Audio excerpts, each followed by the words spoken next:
17 নম্বর, প্রথমে F. Once একদা there was an idle king. Idle অর্থ অলস, কিং অর্থ রাজা।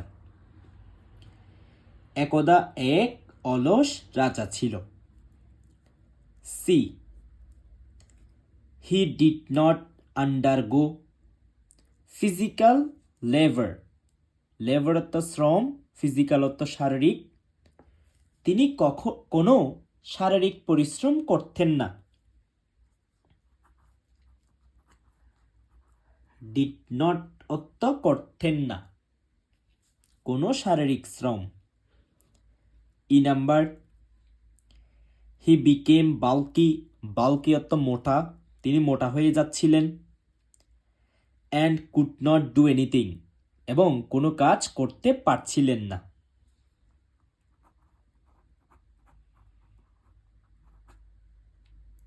H, he called in a doctor. তিনি একটি ডাক্তারকে ডাকলেন।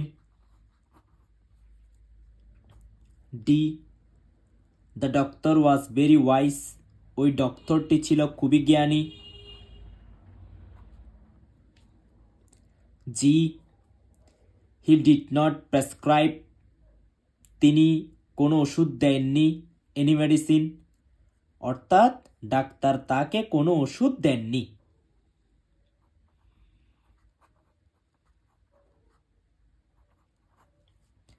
B number, he advise the king. তিনি রাজাকে অ্যাডভাইস করলেন, মানে উপদেশ দিলেন। To move a heavy club, একটি ভারী মুগুর নাড়াচাড়া করতে। In the year till he got tired. ডাক্তার তাকে কোনো মেডিসিন দেননি, ডাক্তার তাকে উপদেশ দেন আপনি একটা ভারী মুগুর নিয়ে মাথার উপর নাড়াচাড়া করবেন যতক্ষণ না আপনি ক্লান্ত হয়ে গেছেন। বি নাম্বার, অ্যাডভাইস, উপদেশ দিলেন। এরপর এ, দ্য কিং ফলোড, রাজা অনুসরণ করলেন। দ্য অ্যাডভাইস, উপদেশ। অফ দ্য ফিজিশিয়ান, ওই চিকিৎসকের। অ্যান্ড বিকেম স্লিম, এবং আস্তে আস্তে স্লিম হয়ে গেলেন। অ্যান্ড ফুললি কিওর্ড, এবং পুরোপুরি সুস্থ হয়ে গেলেন। গল্পটা আরেকবার রিপিট করি। একদা এক অলস রাজা ছিল, যে কোনো শারীরিক পরিশ্রম করতেন না, যার ফলে তিনি মোটা হয়ে যাচ্ছিলেন। তারপর তিনি একজন ডাক্তারকে ডাকলেন। ডাক্তার ছিল খুবই জ্ঞানী। তিনি তাকে কোনো মেডিসিন দিলেন না। তিনি তাকে উপদেশ দিলেন আপনি একটা ভারী মুগুর আপনার মাথার উপর নাড়াচাড়া করবেন যতক্ষণ না আপনি ক্লান্ত হয়ে যাচ্ছেন। তারপর রাজা তার পরামর্শ অনুসরণ করল এবং আস্তে আস্তে স্লিম হয়ে গেল। এরপর 18, প্রথমে এইচ। লং লং অ্যাগো, অনেক কাল আগে। There lived a rich man, একজন ধনী মানুষ বাস করত।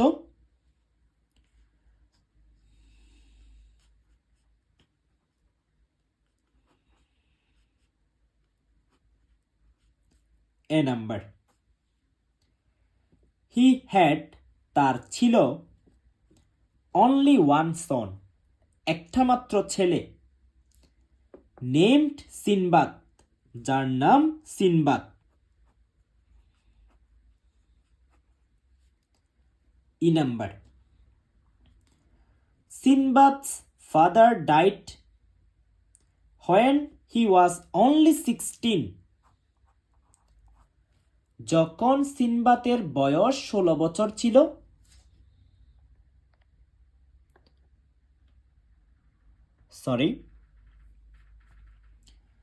সিনবাদ's father died, সিনবাদের বাবা মারা যায়। when he was only 16, যখন তার বয়স ছিল 16 বছর।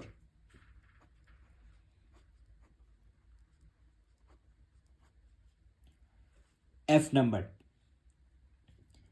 Sinbad, having inherited all his father's vast wealth, তার বাবার বিশাল সম্পত্তির মালিক সে হলো। Many of his relatives, তার অনেক আত্মীয় স্বজন and friends এবং বন্ধু বান্ধব, gathered round Sinbad to look after him. সিনবাদের বাবা মারা যাওয়ার পর তার বাবার সকল সম্পত্তির মালিক সিনবাদ হলো, এবং সে যেহেতু ছোট একটা ছেলে, 16 বছরের বালক, তাকে দেখাশোনা করার জন্য তার বন্ধু বান্ধব, আত্মীয় স্বজন সবাই ভিড় করতে লাগলো। আসলে তারা দেখাশোনা করতে আসে নাই, তারা আসছে টাকাগুলো খাওয়ার জন্য।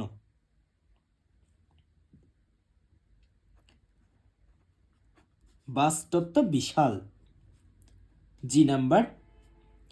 Sinbad, a young and inexperienced boy. Sinbad তো ছিল একজন যুবক, সে কিছু বুঝতো না তেমন। স্পেন্ট মানি, টাকাগুলো খরচ করে ফেলল। এক্সট্রাভ্যাগেন্টলি, মানে ব্যাপকভাবে। For his relatives and friend, তার আত্মীয় স্বজন এবং বন্ধু বান্ধবদের পেছনে তিনি তার সকল টাকা খরচ করে ফেলল। স্পেন্ট অর্থ খরচ করা। B number. সুন, শীঘ্রই। He fell in economic difficulty, সে অর্থনৈতিক সমস্যার মধ্যে পড়ল। D, he went to the friends, সে বন্ধু বান্ধবদের কাছে গেল। অ্যান্ড রিলেটিভস, এবং আত্মীয় স্বজনদের কাছে। ফর হেল্প, সাহায্য চাওয়ার জন্য। বাট নান হেল্প হিম, কিন্তু তাকে কেউ সাহায্য করল না। সি, অ্যাট লাস্ট, অবশেষে। One of his father's friend, তার একজন বাবার বন্ধু। হেল্পড হিম, তাকে সাহায্য করেছিল। স্টার্ট এ বিজনেস, একটি ব্যবসা শুরু করার জন্য। And being successful in it, এবং এটিতে সফল হলো। হি বিকেম রিচ এগেন, সে আবার ধনী হলো। গল্পটা আরেকবার রিপিট করি। অনেককাল আগে একজন ধনী মানুষ ছিল, যার একমাত্র সন্তান ছিল এবং তার নাম ছিল সিনবাদ। সিনবাদ যখন 16 বছর বয়স, তখন তার বাবা মারা যায়, এবং উত্তরাধিকার সূত্রে তার বাবার বিশাল সম্পত্তির মালিক সে হয়। এবং তার বাবা মারা যাওয়ার পর তাকে দেখাশোনা করার জন্য তার বন্ধু বান্ধব, আত্মীয় স্বজন তার কাছে আসলো। সিনবাদ ছিল একজন ইয়ং বয়, সে এগুলা কিছুই বুঝতো না। সে সবগুলো টাকা তার বন্ধু বান্ধব এবং আত্মীয় স্বজনদের পেছনে খরচ করে ফেলল। সুন, শীঘ্রই, সে ইকোনমিক ডিফিকাল্টির মধ্যে পড়ল, অর্থাৎ অর্থনৈতিক সমস্যার মধ্যে পড়ল, টাকা পয়সা সব খরচ করে ফেলেছে। তখন সে তার বন্ধু বান্ধব, আত্মীয় স্বজনের কাছে গেল টাকা ধার নেওয়ার জন্য, কিন্তু তাকে কেউ সাহায্য করলো না।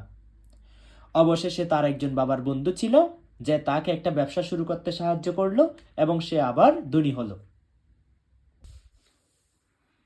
19 নাম্বার। প্রথমে ই,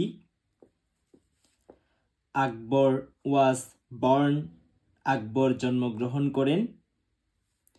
ইন 1542, 1542 সালে। এট অমরকোট ইন সিন্ধ, সিন্ধের অমরকোটে জন্মগ্রহণ করেন।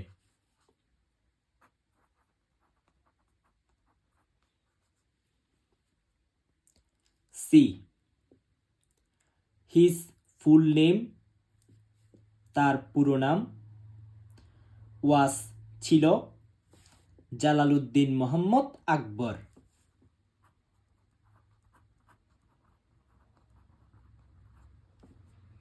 এইচ, হি ওয়াজ, সে ছিল। দ্য গ্র্যান্ডসন অফ বাবর, বাবরের নাতি।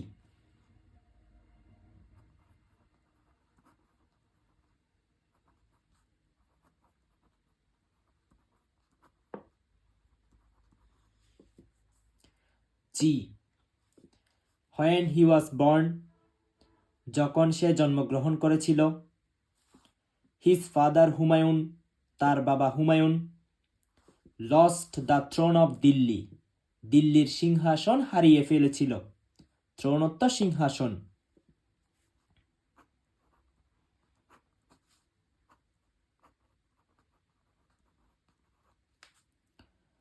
A number, he had no much education, তার তেমন কোনো লেখাপড়া ছিল না।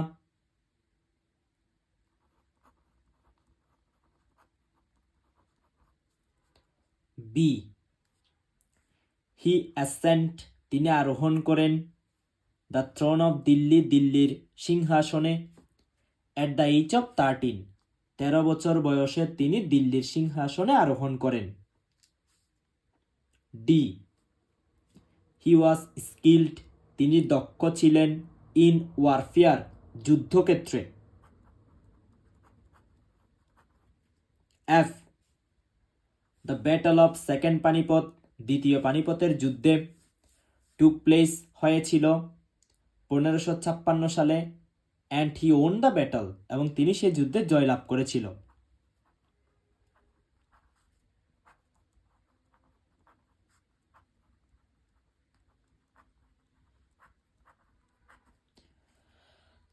গল্পটা আরেকবার রিপিট করি। আকবর 1542 সালে সিন্ধের অমরকোটে জন্মগ্রহণ করেন। তার পুরো নাম ছিল জালালউদ্দিন মোহাম্মদ আকবর। তিনি ছিলেন বাবরের নাতি। তার বয়স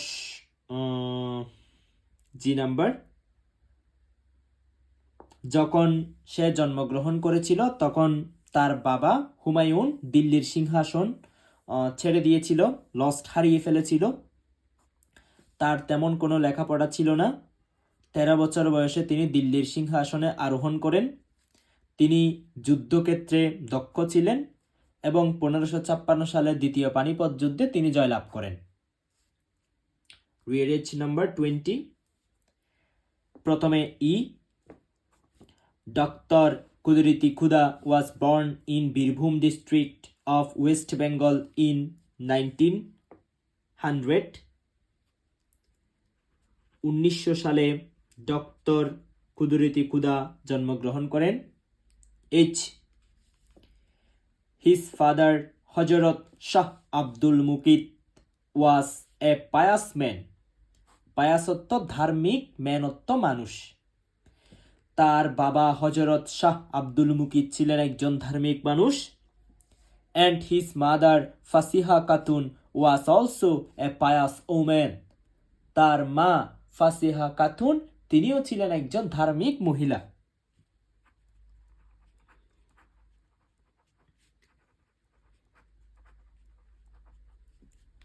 D, at the age of 6, 6 বছর বয়সে, he was admitted, তাকে ভর্তি করানো হয়, in a Forkania Madrasa, and then, এবং তারপর, in an English school, একটি স্কুলে ভর্তি করানো হয়। এ, he showed, তিনি দেখিয়েছিলেন, extraordinary credit, চমৎকার ফলাফল, in every examination, প্রত্যেক পরীক্ষায়, of the school, তিনি স্কুলের প্রত্যেকটা পরীক্ষায় ভালো রেজাল্ট করেছিলেন।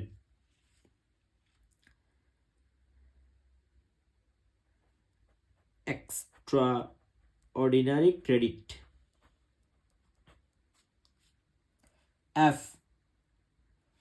in 1925,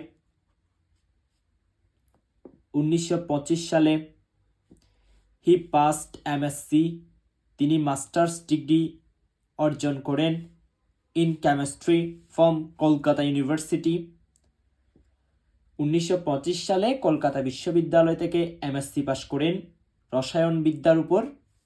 অ্যান্ড ইন 1929, 1929 সালে, he pass DSc from Imperial College in England. B, in 1953, 1953 সালে, হি ওয়াজ অ্যাপয়েন্টেড, তাকে নিয়োগ করা হয়, chairman of secondary education board, মাধ্যমিক শিক্ষা বোর্ডের চেয়ারম্যান হিসেবে নিয়োগ করা হয়।